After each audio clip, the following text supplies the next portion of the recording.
ትውልድ ምንድነው? ትውልድ ነው። የቤተክርስቲያን ቋንቋ ምንድነው? ትውልድ ራሱ ትውልድ የሚባለው ይሄ በ30 ዓመት ውስጥ በአንድ 30 ዓመት ውስጥ የሚያልፍ አንድ እኩል የሆነ ሰው ትውልድ ተብሎ ይጠራል። በ30 ዓመት ውስጥ ወይም በ30 ዓመት ክልል ውስጥ የሚገለጥ ማለት ነው። አንድ አይነት አስተሳሰብ ተመሳሳይ፣ አንድ አይነት ለማለት ይከብዳል። ተመሳሳይ ሲባል 100% ምናምን አይደለም። በተወሰነ መልኩ ተመሳሳይ ህይወት፣ ተመሳሳይ ይሄ አንድ አይነት ፋሽን የሚከተል። ለምሳሌ አሁን የኛን ትውልድ ማንሳት እንችላለን። የኛ ትውልድ ምን አይነት ትውልድ ነው? ይሄ ፋሽን የሚከተል ስለ ሞባይል ብዙ የሚያውቅ አንድ ላይ ስለ ኮምፒውተር ብዙ የሚያውቅ ስለ ፕሮግራም ብዙ የሚያውቅ ስለ ሶፍትዌር ብዙ የሚያውቅ ስለ ተለያዩ አፕሊኬሽኖች የሚያውቅ ስለዚህ ዘመን በአንድ ላይ በአንድ አይነት ነገር የሚናገር አንድ አይነት ነገር የሚያስቀው።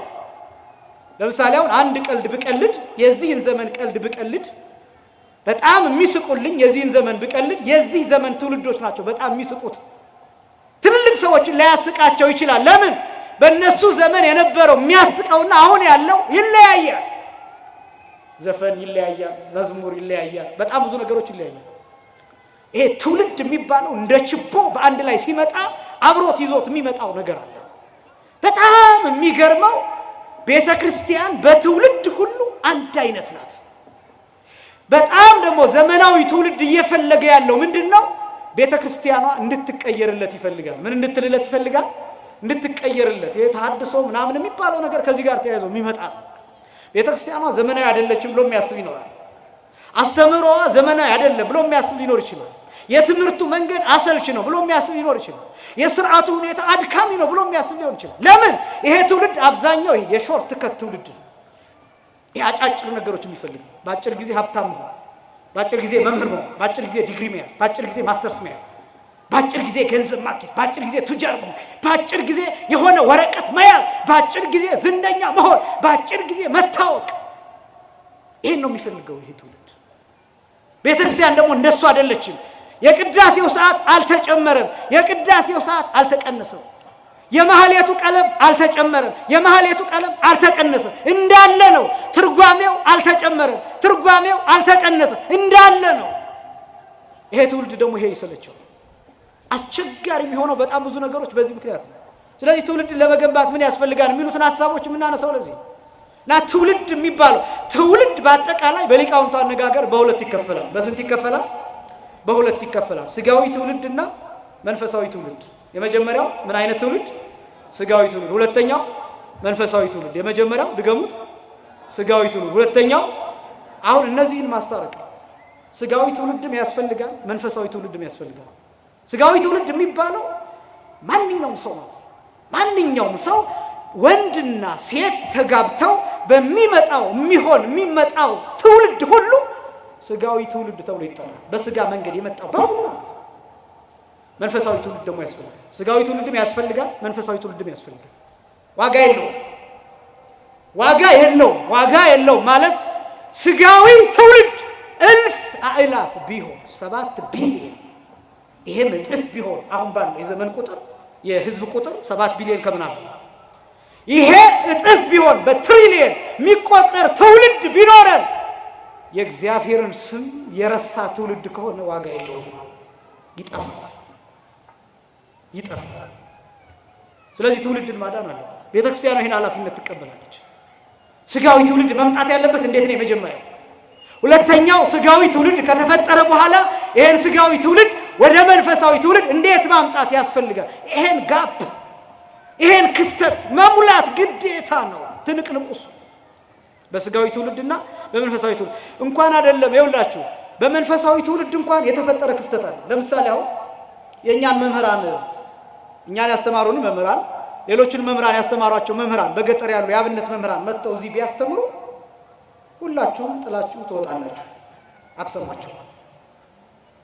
ጋፓ ክፍተት አለ በገጠሮቹ የአብነት መምህራንና በከተማው ሰው መካከል፣ በከተማው ሰውና ገጠር ባለው ማህበረሰብ መካከል የመንፈሳዊነት ክፍተት፣ የማመን የእምነት መጠን ክፍተት፣ እምነት የሚገለጥበት ክፍተት። ለምሳሌ የከተማው ሰው ምን ሊል ይችላል? ምን ችግር አለ?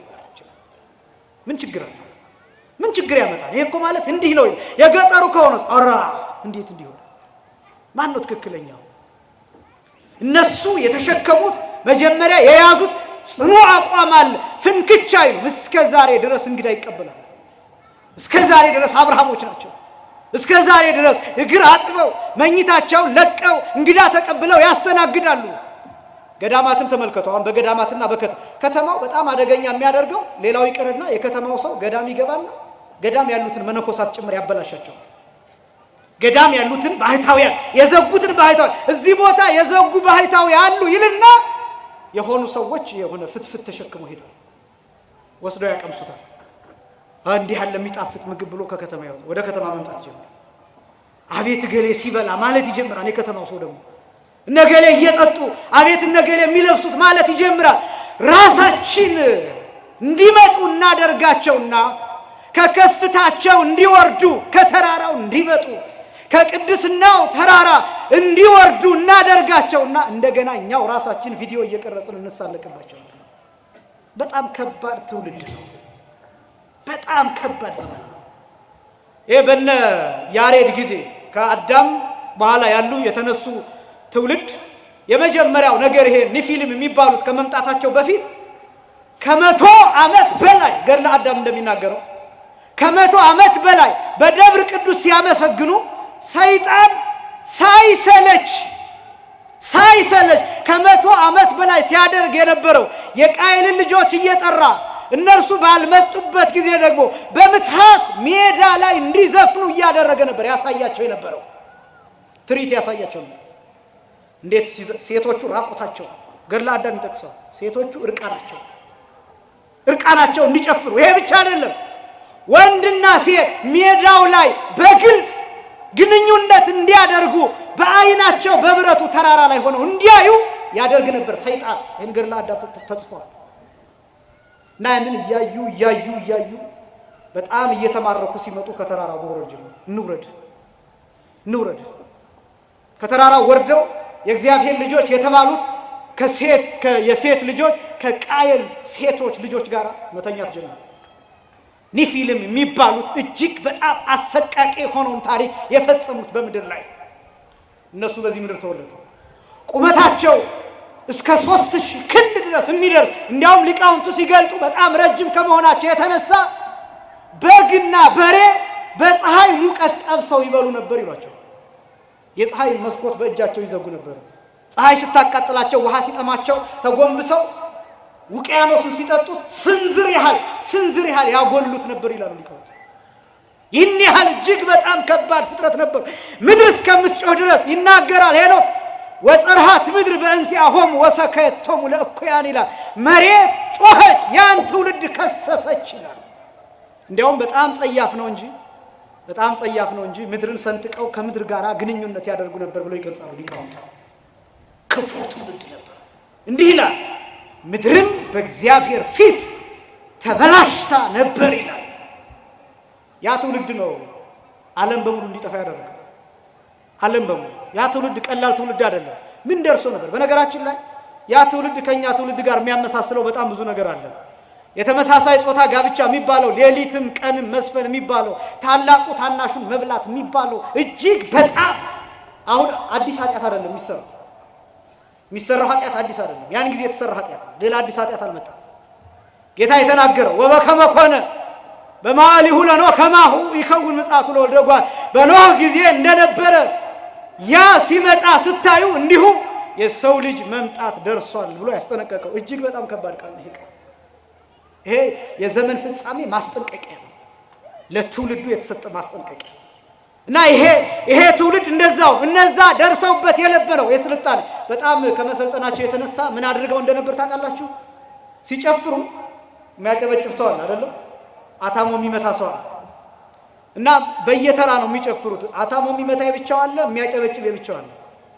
ስለዚህ ምንድነው ያደረጉት? ሁሉም ለመጨፈር እንዲመቻቸው ሀለየተ ብርት የሚባሉ የሚንቀሳቀሱ ብረቶች ሪትም ጠብቀው ይሄ የምቱን ጊዜ ጠብቀው ታይሚንግ ያላቸው ብረቶችን ሰርተው እነሱ እርስ በርሳቸው እየተጋጩ ድምፅ ይሰጧቸው። በዛ ልክ ሁሉም ተነስቶ እስክታይመታል እስከዚህ ድረስ ደርሰው ነበር። ፕሮግራመሮች ነበሩ። ልክ አሁን ምንድነው ይባላል ዲጄ ነው የሚባለው የሆነ ሙዚቃ አንድ ላይ የሚፈልጋቸው ሙዚቃዎች ይደረድራል። ሰው ሰርግ ላይ ይሁን ሌላ ዝግጅት ላይ ይሁን ተነስቶ ይጨፍራል። አንድ ላይ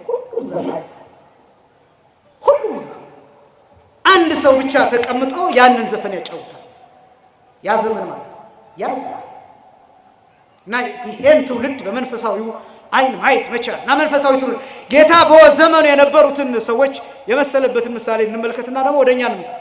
የማቴዎስ ወንጌል ምዕራፍ 11 ከቁጥር 16 ጀምሮ እስከ ቁጥር 19 በጣም ተጨንቆ እንዲህ ብሎ በምንትኑ አስተማስሎሙ ለሰብአ ዛቲ ትውልድ ይሄን ትውልድ በምን ልመስለው ብሎ ምሳሌ አትወኩ በምን ልመስለው ብሎ ጠይቋል ጌታ።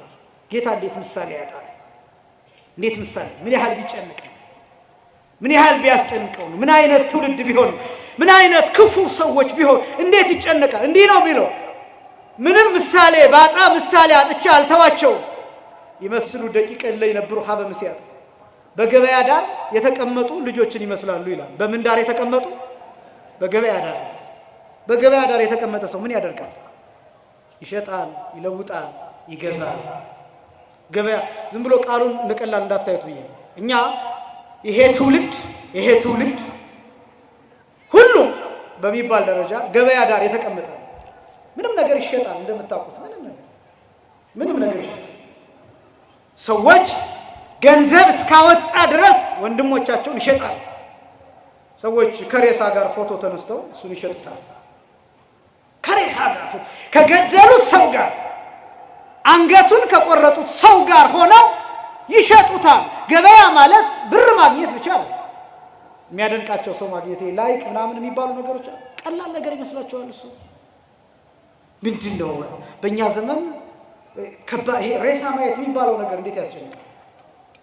እሱን በፎቶ በቪዲዮ ቀርጾ መላክስ ሰዎች እንዲያዩ ማድረግ። ከዛ የሆኑ ሰዎች ደግሞ በዩቲዩብ ሰው ሲገደል የሚያሳይ ቪዲዮ ሰርተው ሰበር ዜና ብለው ሲለቁት ምን ፈልጉት ሳንቲም አለ። ምንም ነገር ይሸጣል። ምንም ነገር የተቀመጠው ገበያ ይሄ ቢዝነስ የሚባል በቢዝነስ ማይንድድ መሆን አይምሮአችን እንዴት ትምህርት የሚባለው ነገር እንዴት ወደ ገንዘብ እንደሚቀየር ዕውቀት ወደ ገንዘብ እንዴት እንደሚቀየር እያንዳንዱ ጉዞ ወደ ገንዘብ እንዴት እንደሚቀየር ማህበረሰብ ወደ ገንዘብ እንዴት እንደሚቀየር ባህል የሚባለው ነገር እንዴት ሳንቲም ያወጣል እንዴት ቱር ይደር በሌሎች እንዴት ይጎበኛል እሱን ማሰብ። አሁን ማንም ሰው ስማርት የሚባለው እንደዚህ ካሰበ ብቻ እንደዚህ ካሰበ ማህበረሰብን ማንቃት አይደለም ሞያ አሁን ሞያ የሚባለው አሁን የሚያስደንቀው አሁን ዝነኛ የሚያሰኘው ሰዎች ድቃቂ ሳንቲም እንዴት ማግኘት ይቻላል። በጣም ጥሩ ማኔጀሮች ስራ አስኪያጆች በጣም ጥሩ አይምሮ አላቸው ጥሩ ጭንቅላት አላቸው የሚባሉት እያንዳንዱን ነገር ወደ ገንዘብ እንዴት መቀየር እንደሚችሉ ፋብሪካ የሚያስተዳድሩ ሰዎች ምን ያህል ገንዘብ ማስገኘት ምን ያህል ትርፍ ማግኘት እንደቻሉ የባንክ ኃላፊዎች ምን ያህል ትርፍ በአመት ውስጥ አስገኝተዋል የሚል ጉዳይ እሱ የዓለም ጉዳይ። ይሄ ትውልድ ገበያ ዳር ላይ ተቀመጠ በምን መስላችኋለሁ ብሎ እንዲያውም ይቀጥልና ለይነብሩ ሀበ ምስያጢልና አስቆቅ ሀለይነ ለክሙ ወይ ዘፈንክሙ ይላል። ዘፈን የምትፈልጉ መስሎን ዘፈንላችሁ ግን አልፈለጋችሁም አልዘፈናችሁም። አስቆቀው ነሂ ለክሙ ወይ በከይክሙ አይ መስፈን ካልፈለጉ ማልቀስ ነው የፈለጉት ማለት ነው ብለን ሙሾ ወረድንላችሁ ግን አላለቀሳችሁም የሚሏቸውን ጓደኞቻቸው እንዲህ የሚሏቸው በገበያ ዳር የተቀመጡ ልጆችን ይመስላሉ። ይሄ ትውልድ ይተረጉመዋል ጌታ ይህን በመጽሐፍ ዮሐንስ እንዘ ይበል ወይ ይሰቲ ብሎ ይተረጉሙ። ዮሐንስ ሳይበላ ሳይጠጣ መጣ ወይ ቤሉ ወጋኔን ወጡ የማያስበላ የማያስጠጣ ሰይጣን አድሮበታል አሉት። ዮሐንስ መጥምቅ አይበላም። ዮሐንስ ማንም ቤት አልገባም፣ ፍትፍት አልበላም፣ ባለጸጋ ቤት አልገባም፣ ከሰዎች ጋር ሲበላ አልታየም። ምግቡ እንደተገለጠው ነው፣ አኗኗሩ እንደተገለጠው ነው። የበረሃ ሰብ ነው፣ ራቁቱን የኖረ ሰው ነው፣ የግመል ጠጉር ይለብስ የነበረ ሰው ነው። ከማንም ላቂ ልብስ አልተቀበለም። በማንም ቤት በነገስታት ቤት በዚህ ቦታ ታየ የሚለው የለም። በቤተ መንግስት አልታየም ዮሐንስ። ከማንም ጋር ሲጠጣ አልታየም ዮሐንስ። እንዲህ ሆኖ መጥቶ አስተማረ ከማህበረሰቡ ጋር ሳይቀላቀል። በነገራችን ላይ ዮሐንስ መጥምቅ በበረሃ እንዲያድግ የተደረገበት ዋናው ጉዳይ ከዚህ ማህበረሰብ ጋር እንዳይቀላቀል ነበር። ክፋት እንዳይማር፣ እንዳይበላሽ። አሁን ቤተክርስቲያን እሱም ትፈልጋለች። በሰንበት ትምህርት ቤት ማደግ ቀላል ነገር እንዳይመስላችሁ። ሰንበት ትምህርት ቤት እንደ ቀላል እንዳናየው። ዝም ብሎ እዚህ ሲዘምሩ ቀላል ነው አይደል የሚመስለው? ምን ያህል ጊዜ እንደሚያጠኑ አስተውላችሁ ታውቃላችሁ? ለጥምቀት፣ ለመስቀል፣ ለንግስ በዓላት፣ ለጉባኤ ምን ያህል ጊዜ ወረብ ለማጥናት፣ መዝሙር ለማጥናት እንቅስቃሴያቸው አንድ አይነት እንዲሆን እዚህ የሚሸበሸበው ዝም ብሎ የተፈጠረ ይመስላችኋል? የሚደከመውን ድካም ታውቁታላችሁ? እሁድ አስቀድሰው ወደ አዳራሽ ገብተው ምሳ ሳይበሉ እስከ 6 ሰዓት እንደሚቆዩ ታውቃላችሁ? ይሄ ትውልድ ቢያንስ እንዳይበረዝ ስለ ኳስ እያወራ ተጫዋች ሆኖ እንዳይቀር፣ የሚጠጣ ሆኖ የሚቀልድ ሆኖ እንዳይቀር፣ በዓለም ውስጥ ተዘፍቆ የሚጨፍር ሆኖ እንዳይቀር ሰንበት ትምህርት ቤት ስንት ትውልድ እንዳተረፈ። ያው ቤተክርስቲያን ችግራችን ስታቲስቲክስ አንሰራ።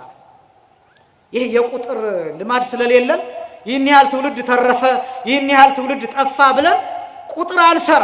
እሱ መረጃ ስለማይሰራ እንጂ ስንት ወጣት በዚህ ቤተክርስቲያን ተርፏል በሰንበት ትምህርት ቤት ምክንያት።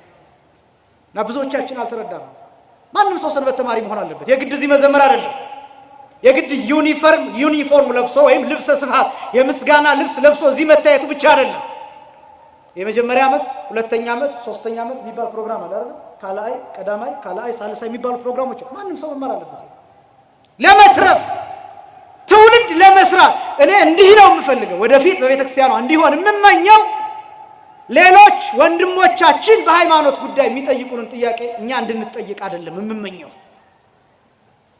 እናንተ መልስ እንድትሰጡ ብቁ እንድትሆኑ ለልጆቻችሁ ስለ ሃይማኖት። እሱ እንዲሆን ደግሞ በቤተክርስቲያን ተገኝቶ መማር ትውልድ መስራት የሚባለው ያን በገበያ ዳር የሚቀመጥ እንዳይሆን፣ የሚሸጥ ብቻ፣ ትርፍ ፈላጊ ብቻ፣ ገንዘብና ጥቅም አሳዳጅ ብቻ እንዳይሆን ትውልድን ለመስራት መንፈሳዊ ትውልድ እሱን ማየት ያስፈልጋል። መንፈሳዊ ትውልድ ብለን የምንጠራው ይሄንን እና ይሄን ትውልድ ጌታ እንዲህ ብሎ ይገልጠዋል። ዮሐንስ መጣ እየበላ ሳይበላ ሳይጠጣ ሰይጣን አድሮበታል አሉ። ጌታን ደግሞ እንዲህ አሉ፣ ወመጣ ወልደ እጓለ እመሕያው እንዘ ይበል ወይሰቲ። እየበላ እየጠጣ ክርስቶስ ተገለጠ። እንዲህ አሉ፣ በላኢ ወሰታይ አርከ መጸብሃን ወሃጣ። የሚበላ የሚጠጣ ሆዳ ማለት ሎቱ ስብሐት ጌታ። ተመልከቱ፣ ዮሐንስ ሳይበላ ሳይጠጣ መጣ። ምን አሉት? ምህል የማያስበላ የማያስቀምስ ሰይጣን አድሮበታል አሉት። ጌታ ደግሞ እየበላ እየጠጣ መጣ። ምን አሉት? ሆዳ ማለት። ከመብላትም ካለመብላትም ውጪ መሆን ይቻላል። አንዳንድ ጊዜ የሚከብዱ ነገሮች አሉ። ለዚህ ትውልድ ምን አይነት አማራጭ ነው ማቅረብ የሚቻለው? እንዳልኳችሁ ነው። ለዚህ ትውልድ ለእናንተ ማለት አይደለም። ምን አይነት ትምህርት ሲሰጥ ነው ብለን እንጨነቃለን። ከባድ ትምህርት ሲሰጥ ከበደ፣ ቀላል ትምህርት ሲሰጥ አነሰ። ይሄማ እኔማ ቀው አይደለም ይባላል። ጉባኤ ሲሰራ አይ ጉባኤው እንደዚህ ነው፣ ይሄ በዛበት ይሃነሰው ይባላል። የሚተችበት ነገር ብዛቱ ምንድነው ማቅረብ የሚቻለው? ጌታ በወቅቱ የነበረውን ትውልድ እንዲህ ነው የገለጠው። እና ይሄ ገበያ ዳር የተቀመጠ የሚፈልገው ገንዘብ ብቻ ስለሆነ የቢዝነስ ትውልድ ስለሆነ እና ባለ ታሪክን ትውልድ ለማፍራት ምን እናድርግ የሚሉ ጥቂት ነጥቦችን ብቻ አሳይቼ ትምህርቴን እጠቀልላለሁ። የመጀመሪያው ሃይማኖታዊ መሰረት ያስፈልጋል። ምን አይነት መሰረት ያስፈልጋል? ሃይማኖታዊ መሰረት በጣም ወሳኝ ነው። ሃይማኖታዊ መሰረት ሐዋርያው ቅዱስ ጳውሎስ እንዲህ ይተናገራል። አንደኛ ቆሮንቶስ ምዕራፍ 16 ቁጥር 13 ላይ ንቁ ይላል። ንቁ፣ በሃይማኖት ቁሙ፣ ጎልምሱ፣ ጠንክሩ ይላል። በጣም ከባድ ቃላት ናቸው እነዚህ። ንቁ የመጀመሪያው ነው። ጎልምሱ፣ ጠንክሩ፣ ቁሙ። ምን ቆመው ደግሞ በሃይማኖታዊ መሰረት በሃይማኖት ነው። እሱን ነው አሁን ሰንበት ትምህርት ቤት ሲገባ በጣም ብዙ ጊዜ የሚሰጡት መሰረታዊ ትምህርቶች ናቸው። ስብከት አይሰበክም። በነገራችን ሰንበት ትምህርት ቤት ማንኛውም ሰው ገብቶ አያስተምርም። እንደው ምናልባት ይህንን ለማረጋገጥ መፈተሽ ትችላላችሁ። ገብታችሁ የማታውቁ ሰዎች ገብታችሁ ማየት ትችላል። ምን አይነት ትምህርት ነው የሚሰጠው? መሰረታዊ የሆኑ የመጽሐፍ ቅዱስ ጥናት፣ ነገረ ሃይማኖትን በተመለከተ የቤተ ክርስቲያንን ታሪክ በአጠቃላይ በዓለም ታሪክ በኢትዮጵያ መድረክ እነዚህን ማሳየት የቤተ ክርስቲያን ታሪክ ምንድን ነው? በጣም ወሳኝ ነጥቦች፣ መሰረታዊ ነገሮች፣ ምስጢረ ሥላሴ፣ ምስጢረ ሥጋዌ፣ አጠቃላይ ከሀልወተ እግዚአብሔር ጋር የተገናኙ ከባድ ምስጢራት ሰንበት ትምህርት ቤት ውስጥ ይሰጣሉ። ለመቆም እሱ ያስፈልጋል። በነገራችን ላይ ለመቆም እቺ ምድር ታስፈልገናለች። ይቺ መሬት ሁላችን ሃይማኖት መሬት ነው። ሃይማኖት ፕላኔት ነው። ሃይማኖት ምድር ነው። መቆሚያ መሰረት ነው። ሃይማኖት የሌለው ሰው እንደተንሳፈፈ ሰው ነው፣ እንደተንጠለጠለ ሰው ነው። እኔ አሁን ወደፊት እንዳልኳችሁ አሁንም በድጋሚ የምመኘው ስብከት እንዲሰበክ አይደለም። እሱ ጊዜ ማብቃት አለበት ብዬ አምናለሁ በግሌ። አሁን ስብከት ማንም ሰው እርግጠኛ ነኝ ከእናንተ መካከል ጥቂት ሰዎችን ጠርተን ይህን ድምፅ ማጉያ ብንሰጣቸው አበጥረው ይሰብካሉ። አበጥረው ንስሐ ግቡ፣ ሥጋው ደግሞ ተቀበሉ፣ ቁረቡ የሚለውን ቃል ማንም ሰው መስበክ ይችላል። አሁን በጣም ብዙ ከመሰበኩ የተነሳ ስብከት ንግግር ከመሆኑ የተነሳ ሁሉም ሰው ኦልሞስት ሰባኪ ነው። አሁን የሚያስፈልገን እውቀት መሰረት ላይ መቆም፣ እሱ ነው የሚያስፈልገን። ይሄ እየመረረንም ቢሆን ለምሳሌ በዓለማዊ ትምህርት ላይ ይሄ ኮንሰፕቹዋል የሆነው ትውልድና ተማሪ፣ የጽንሰ ሐሳብ ተማሪና ሸምዳጅ ተማሪ ይባላል። ለምሳሌ ዝም ብሎ ፎርሙላ የሚሸመድር ተማሪ ከፍ እያለ ሲሄድ 11ኛ 12ኛ ክፍል ላይ ሲሆን ዘጭ ነው። ከዛ ካምፓስ ሲገባ ይወድቃል። ፎርስ ኢዝ ኢኳል ቱ ማስ ታይምስ አክሰለሬሽን የሚል ፎርሙላ የሸመደደ ተማሪ ይሄን ካምፓስ ሲገባ ይሄን አይደለም እንዲያጠና የሚጠበቅበት፣ ይሄን ድራይቭ እንዲያደርግ ነው የሚጠበቅበት። ፎርስ ምንድነው? አክሰለሬሽን ምንድነው? ማስ ምንድነው? የነዚህ የሶስቱ ሪሌሽን ግንኙነት ምንድነው? አንዱ ካንዱ ጋር ያለው ምንድነው ኮንሰፕቱ የሚለውን ማየት መቻል። እኔ አሁን የምፈልገው ይሄ ትውልድ የጥቅስ ትውልድ እንዲሆን አይደለም። መጽሐፍ ቅዱስን ጥቅስ ማለት እንደ ፎርሙላ ማለት የአንድ ትልቅ ሐሳብ ሾርት ሃንድ ሪፕሬዘንታቲቭ ነው አይደለም፣ ወካይ ነው። አጭር ምልክት ነው ፎርሙላ ማለት እሱ። ከጀርባው ግን ትልልቅ ሐሳቦችን ተሸክሞ ጥቅስ ማለት የብዙ ሐሳቦች ስብስብ መግለጫ ሊሆን ይችላል። ከኋላ ምን ይላል ብሎ ማየት መቻል። አብዛኛው ትውልድ ማርያም አማላጅ ናት የሚለውን መጽሐፍ ቅዱስ ቃል በቃል እንድናሳየው ነው የሚፈልገው። ማርያም አማላጅ ናት የሚለውን ቃል ከመጠየቁ በፊት ማወቅ ያለበት ስለ ማርያም ማንነት ይሄ ነው። ጽንሰ ሐሳብ ምን ነው? ማን ናት እቺ ሴት? ምንድነው የሰራችው እቺ ሴት? ምንድነው የተከናወነባት እቺ ሴት? እኔ ማን ነኝ? ይሄ ትውልድ ሰው ማን ነው? እሷ ምን ሁና ነው የተገኘችው የሚለው ሲረዳ አማላጅነት ያንስበታል። በዚህ ጽንሰ ሐሳብ ሲመጣ ሃይማኖታዊ መሰረት የሚባለው እሱ ሃይማኖታዊ መሰረት እዚህ መሰረት ላይ የቆመ ማንም እንደፈለገ አያወዛውዘው። ፍሬ እንደሌለው እንደሸበቆ ነፋስ በመጣ ቁጥር አይናወጥም፣ አይንሸራተትም፣ እንደ ገለባ አይሆንም፣ ይቆማል። መሰረት አለው፣ ጽንሰ ሐሳብ አለው። እና እንዲህ የተማረ ተማሪ ስራ ቦታ እንኳን ሂዶ ሲፈተን የሚፈተነው መቼም ቃል ቲዮሪ አይደለም የሚፈተነው፣ የሆነ ጽንሰ ሐሳብ ከተማረው ትምህርት ተወስዶ እሱ ነው የሚፈተነው። ማለፍ ይችላል። በጣም በብዙ በስራ ቦታ ማለፍ የሚችሉ ኮርተው ማለፍ የሚችሉ ሰዎች እንዲህ አይነት ተምረው የወጡ ናቸው። የሸመደዱ አይደሉም። የተረዱት ትምህርቱን የተረዱት የፊዚክስ ሰው ከሆነ ፊዚክስ ምን እንደሆነ የተረዳ ሰው፣ የኬሚስትሪ ከሆነ ሙያው ኬሚስትሪ ምን እንደሆነ የተረዳ ሰው። ይሄ በጣም መሰረታዊ የሆኑ ነገሮችን ማወቅ ይቻላል። ስለ ሕክምና የሚያውቅ ሰው ስለ ሕክምና ማወቅ የሚገባውን ያህል ያወቀ እንደሱ ከሆነ ብቻ ነው እንጂ የሸመደደ ሰው እንዴት ያስታውሰዋል? እንኳን አይደለም እሱ እኛ ውዳሴ ማርያም ሸምድደን ኖረን ካልደገምነው ውዳሴ ማርያም ከባድ ነው። በነገራችን ላይ በሰው ፊት ውጡት ሲባል የተሸመደደ ከሆነ ከባድ ነው፣ መውጣት ይጠፋል ማለት ነው። የተሸመደደ ነገር ባህሪው እንደሱ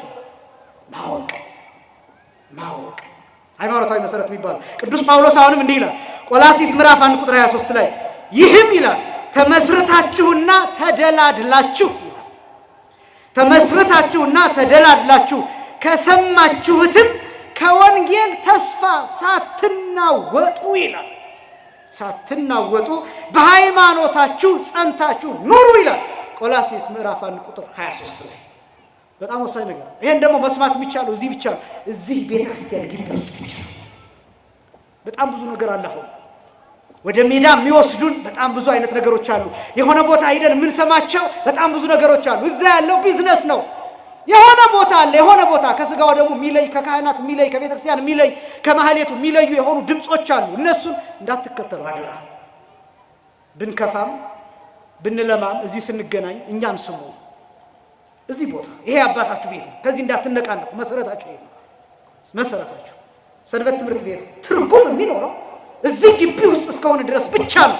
በቤተ ክርስቲያኗ ስር እስከሆነ ድረስ ብቻ ነው። ለዚህ ነው እነሱን ስሙ የምንላችሁ።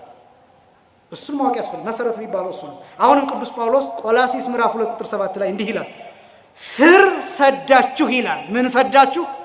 ስር ሰዳችሁ በእርሱ ታነጹ ይልና እንደተማራችሁም በሃይማኖት ጽኑ ይላል። በምን ጽኑ? በሃይማኖት ጽኑ ይላል። እንደተማራችሁ ይላል። መቼ ነው የተማራችሁት? እናንተ መቼ ነው የተማራችሁት? ስለ ሃይማኖት የተማርነው። አሁን እያልኩ ያለሁት ስለ ስብከት ብቻ እያልኩ ስብከት አያስፈልግም እያልኩኝ ግን አይደለም። እያልኩ ያለሁት መሰረታዊ ነገሮች፣ አንዳንድ የትምህርታዊ ስብከትም ጭምር እንዲህ አይ ነገር። ይሄን ደግሞ እያልኩ ያለሁት መምህራን አያስተምሩም እያልኩ አይደለም። እናንተ እሱን የመስማት ልማድና ግዴታም ጭምር እንዳለባችሁ እየነገርኳችሁ። እኔ ብዙ ስለምጨነቅ ብዙ ቦታ እኔ ርዕስ ቀያይራለሁ። አንዳንድ ጊዜ ላስተምር ያሰብኩትን ይሄኛው ይከብድ ይሆን እልና እንደገና ሌላ እፈልጋለሁ፣ ይጨነቃለሁ። ለምንድን ነው እንደዛ የሚሆነው? ምናልባት ይሄ አልተለመደም። የዚህ አይነት የትምህርት መንገድ ትምህርት ሲሆን ይከብዳቸዋል። ነገረ ክርስቶስ ሲሆን ይከብዳል። ነገረ ቤተክርስቲያን ብቻ ሲሆን ይከብዳል፣ ያሰለች ይሆናል የሚል ስጋት። ለምን እንደሱ ይሆናል? ይሄ በጣም ስር ሰደድ ልንማረው የሚገባ ጉዳይ ነው። ስለዚህ ሃይማኖታዊ መሰረት ያስፈልጋል። ታሪክ ሰሪ ትውልድ ለማፍራት ሃይማኖት። ሁለተኛ ባህላዊ መሰረት ያስፈልጋል። ባህላዊ ማለት መንፈሳዊ ባህል አጠቃላይ በቤተ ክርስቲያኗ እንዲሁም እነዚህ ማይጎዱ ለምሳሌ አብሮ መብላት በጣም ወሳኝ ነገር እኮ አብሮ መብላት መቻል። ይሄ ምዕራባዊነቱ በጣም እየሸረሸረው ያለው አብሮ መሆንን ማስቀረት ነው። ይሄ ፕራይቬሲ የሚባለው ግላዊነት የሚባለው ነገር እጅግ በጣም እንዲስፋፋ ሰዎች ከስልካቸው ጋር፣ ሰዎች ከኮምፒውተራቸው ጋር፣ ሰዎች ከማያውቁት በፎቶ ብቻ ከሚያውቁት ሰው ጋር እያወሩ ጊዜያቸውን እንዲገድሉ።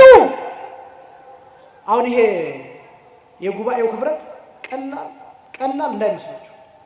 እንደው ካስፈለገ ሳትማሩም ልትበተኑ ትችላላችሁ። ግን መምጣታችሁን ብቻ ያዙት። ከጎናችሁ ያለው ሰው ክርስቲያን ነው። ከጎናችሁ ያለው ሰው ክርስቶስ የሞተለት ሰው። ከጎናችሁ ያለው ሰው አታውቁ ምን አይነት ሰው ነው። የሚያስባርካችሁ ሰው ይሆናል። የበቃ ሰው ይሆናል። እግዚአብሔር የመረጠ ሰው ይሆናል። ይሄ የምናያቸው ነው። ማናያቸው ደግሞ እዚህ ስንመጣ የምናገኛቸው የበቁ ቅዱሳን፣ በግዘፍ እያሉ የረቀቁ ቅዱሳን እነሱን እናገኛቸው። ሕፃናትን ግንባራቸውን ይስሟቸዋል፣ ይባርኳቸው። አንዳንድ ጊዜ ለጥሩ መሪነት ለጵጵስናም ጭምር የሚበቁት እንደዚህ አይነት ሕፃናት ናቸው። ቅዱሳን ግንባራቸውን የሳሟቸውና የባረኳቸው ማለት ነው። አብረውን ይቀመጣሉ። በጣም እኮ የቤተ ክርስቲያን ትርጉም እጅግ በጣም ረቂቅ እኮ ነው፣ ጥልቅ እኮ ነው። ብቻችሁን ያላችሁ ይመስላችኋል? ቅዱስ ጳውሎስ በጎናችን አለ፣ ቅዱስ ጴጥሮስ በጎናችን አለ፣ አቡነ ገብረ መንፈስ ቅዱስ፣ አቡነ ተክለ ሃይማኖት አሉ። የምንሰማው አንድ ቋንቋ ነው፣ እሱም የእግዚአብሔር ቃል ነው። የእግዚአብሔር ቃል ነፍስና ስጋን አንድ የሚያደርግ የረቀቁትን የሞቱትን እነዚህን በሙሉ በአጸደ ስጋ በአጸደ ነፍስ ያሉትን በሙሉ አንድ የሚያደርግ ኃይል ያለው እሱን ነው የምንሰማው። ቤተክርስቲያን ዝም ብሎ የምናየው ይሄ የሚታይ ነገር ብቻ ይመስላችኋል? አንዳንድ ጊዜ እኔ የፈለኩት ምንድነው ጉባኤ ስትጠሩ ጥሩ መምህራን መተው እንዲያስተምሩ ብቻ አይደለም። ዓላማውን እንድታውቁት ነው። መታችሁ እንድትባረኩ አስፈላጊ ከሆነ እንዲያው መዝሙር ብቻ ተዘምሮ ሊዘጋ ይችላል። ዘማሪ ተጋብዞ ብቻ አይደለም። የኪነ ጥበብ መዝሙር ተከፍቶ በቴፕ እሱን ሰምታችሁ ብቻ ልትሄዱ ትችላላችሁ። ኑ ከተባላችሁ ግን ኑ። መታችሁ ሳትማሩም መዝሙር ሳትሰሙም ዝም ተብሎ ማይኩም ጠፍቶ ዘማሪም ሳይኖር መታችሁ እዚህ ደርሳችሁ ተሳልማችሁ የራሳችሁን ጥያቄ አቅርባችሁ ዝም ብላችሁ ልትሄዱም ትችላላችሁ። መምጣት ግን አለባችሁ። እዚህ ቦታ የምታገኟቸው ዓለም ውስጥ ያሉትን የሚጨፍሩትን አይደለም፣ ከእግዚአብሔር ጋር የሆኑትን ራሳቸውን የሰጡትን እንደነ ቅዱስ ጊዮርጊስ ያሉትን እነሱን ነው የምታገኟቸው። መላእክትን ነው የምታገኙት። እና ይሄን ማወቅ ያስፈልጋል። መታነጽ፣ ስር መስደድ፣ ይሄ በሃይማኖት በቁ። ከዛ ቀጥሎ ደግሞ ባህላዊ መሰረት ላይ መጽናት። እነዚህ ለመዘርዘር ምናልባት ጊዜ ስለማይ አጠቃላይ አብሮ መቆን፣ አብሮ መብላት፣ አብሮ መጠጣት፣ ክርስቲያኖች ይሄ የጽዋ ማህበራት፣ እነዚህ ቀላል ነገር እንዳይመስሏችሁ። መታየት ያለበት በቅዱስ ሚካኤል በቅዱስ ገብርኤል ስም መዘከራችን ብቻ አይደለም፣ መገናኘታችን፣ መሰባሰባችን፣ ተገናኝተን ለትንሽ ደቂቃም ቢሆን ስለ እግዚአብሔር ማውራት መቻላችን። እነዚህ ነገሮች ዝም ብለው ቀላል እንዳይመስሏችሁ። ባህላዊ መሰረቶች አሉ። አብሮ የመብላት አብሮ የመጠጣት፣ በሐዘን በምን የመገናኘት መጽሐፍ ቅዱሳዊ መሰረቶች ናቸው። ትውልድን ለመገንባት ባህላዊ መሰረቶች ላይ መመስረት ያስፈልጋል። ሌላው ሶስተኛው ስጋዊና መንፈሳዊ ዕውቀት ላይ ስጋዊ እውቀትን ቤተክርስቲያን አጠላ። ሕክምና የሚማር ሰውን ቤተክርስቲያን አጠላ። ስለ ምህንድስና የሚማር ሰውን፣ ስለ ፍልስፍና የሚያጠና ሰውን ቤተክርስቲያን አጠላ። የመጀመሪያው ትልቅ ጉዳይ ሃይማኖታዊ መሰረት ሊኖረው ይገባል። ሃይማኖታዊ ምን ሊኖረው ይገባል? መሰረት እንዳይሸራተት እንዳይወድቅ። ይሄን ሃይማኖታዊ መሰረት ለምሳሌ ልጆቻችሁ እንዲህ ብላችሁ ማስተማር አለባችሁ። ሥላሴ ስንት ናቸው ብላችሁ ማስተማር አለባችሁ። የጥንቶቹ እንደሱ ይማራሉ። አሁን እናቶቻችን አያነቡም አይጽፉም፣ ግን በገጠር አካባቢ ያሉት ሥላሴ ስንት ናቸው የሚለውን በቃላቸው ያውቁታል። ይሄ ሃይማኖት ነው። በቃል የሚጠና የማይለወጥ ነው። ሥላሴ ስንት ናቸው? አንድም ሶስትም ናቸው። ሶስትነታቸው እንዴት ነው? በስም በግብር በአካል። በስም ሶስት ማለት ነው አብ ወልድ መንፈስ ቅዱስ። በአካል ሶስት ማለት ምን ማለት ነው? ለአብ ፍጹም አካል ፍጹም ገጽ ፍጹም መልክ አለው። ለወልድም ፍጹም አካል ፍጹም ገጽ ፍጹም መልክ አለው። ለመንፈስ ቅዱስም ፍጹም አካል ፍጹም ገጽ ፍጹም መልክ አለው ብሎ መግለጽ መቻል። በግብር ሶስት ናቸው ማለት እንዴት ነው? አብ አስራጺ ነው ወላዲ ነው፣ ወልድ ተወላዲ ነው፣ መንፈስ ቅዱስ ሰራጺ ነው ብሎ መግለጽ መቻል። አንድነታቸው እንዴት ነው? በባህሪ በህልውና በፈቃድ በአገዛዝ አንድ ናቸው ብሎ መግለጽ መቻል። ይሄ ሃይማኖት ነው። ሃይማኖት ነው። እዚህ መሰረት ላይ መቆም መቻል። ይሄ እንዳይናወጥ ተጠንቅቆ ስጋዊ እውቀት ያለው መንፈሳዊ እውቀት ደግሞ እየጨመረ ሌሎች ቅዱሳት መጽሐፍትን እያነበበ የሚቀጥል መሆን አለ። መዝሙር 118 ቁጥር 66 ላይ ልበ አምላክ ዳዊት እንዲህ ይላል፣ በትእዛዛትህ ታምኛለሁና መልካም ምክርና እውቀትን አስተምረኝ ይላል። መልካም ምክርና እውቀትን ምን በለኝ? አስተምረኝ። መዝሙር 118 ቁጥር 6 ላይ እንዲህ ይላል። ቀጥሎ መጽሐፈ ምሳሌ ምዕራፍ 9 ቁጥር 9 ላይ ለጠቢብ ሰው ትምህርትን ስጠው፣ ጥበብንም ያበዛል፣ ጽድቅንም አስተምረው፣ እውቀትን ያበዛል ይላል። ለጥበበኛ ሰው ለብልህ ሰው የትኛው ምን ስለ ጠፈር ማወቅ ችግር የለው። ስለ ከዋክብት ማወቅ፣ ስለ ፀሐይ፣ ስለ ጨረቃ፣ ስለ ምድር ስፋት፣ ስለ መጠነ ዙሪያዋ ማወቅ፣ ስለ እጽዋት ብዛት፣ ስለ እንስሳት፣ ስለ ሰው ልጅ አንጎር፣ ስለ ሰው ልጅ የደም ቧንቧ አወቃቀር፣ ስለ ነርቨስ ሲስተም፣ ስለ ብሪዚንግ ሲስተም፣ ስለ ዳይጀስሽን ማወቅ እሱ ችግር አይደለም።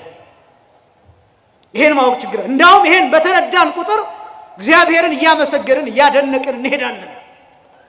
እና እውቀት የሥጋዊ እውቀት እሱ መሰረት ትውልድን ለመገንባት እኔ ታዲያ የሰንበት ትምህርት ቤቱ አሁንም ስመጣ ሰንበት ትምህርት ቤት የሚማሩ ወጣቶች የሚማሩት እዚህ ብቻ አይደለም።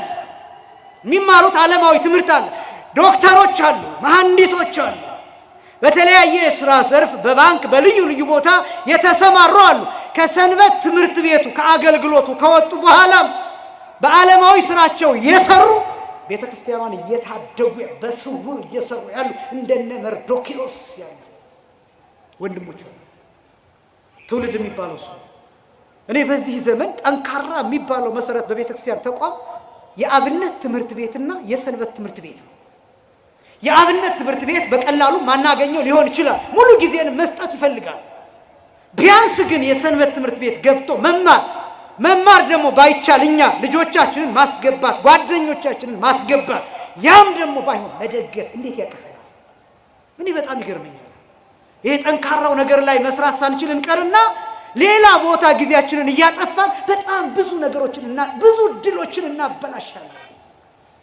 መንፈሳዊ ትውልድን ለመስራት እሱ ያስፈልጋል። የመጨረሻው የሀገር ፍቅር። እኔ አብዛኛውን አልፌው ነው ጊዜን ስለጨረስኩ። የሀገር ፍቅር መሰረት ያስፈልጋል። ሀገር ምንድን ነው? በጣም ትልቅ ትርጉም አለው። ሀገርን መውደድ፣ ኢትዮጵያን መውደድ። በተለይ ይቺ ሀገር ምን የያዘች ናት? በማህፀኗ ውስጥ ምን አለ? እግዚአብሔር ይችን ሀገር እስከዚህ ጊዜ የጠበቀበት ያለፉት ቅዱሳን የተቀመጡት ቅርሶች፣ ንዋያተ ቅዱሳን፣ መስቀሉ፣ ታቦቱ ያለባት ሀገር መሆኗ ምን ትርጉም ይሰጣችኋል?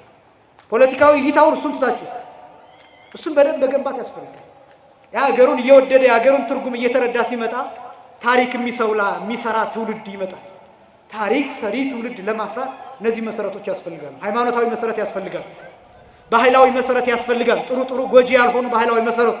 ሶስተኛ በስጋዊና በመንፈሳዊ ዕውቀት ላይ መስፋት ያስፈልጋል። መጨረሻ ላይ ሀገርን መውደድ ያስፈልጋል። ሁሉም ነገር የሚደረገው በሀገር ስለሆነ እንዲህ ሲሆን ታሪክ የሚሰራ ትውልድ ማፍራት ይቻላል። እኛ ታሪክ እንድንሰራ ታሪክ የሚሰራ ትውልድም እኛ አርአያ አብነት ሆነን እንድናፈራ የአምላካችን ቅዱስ ፈቃድ ይሁንልን።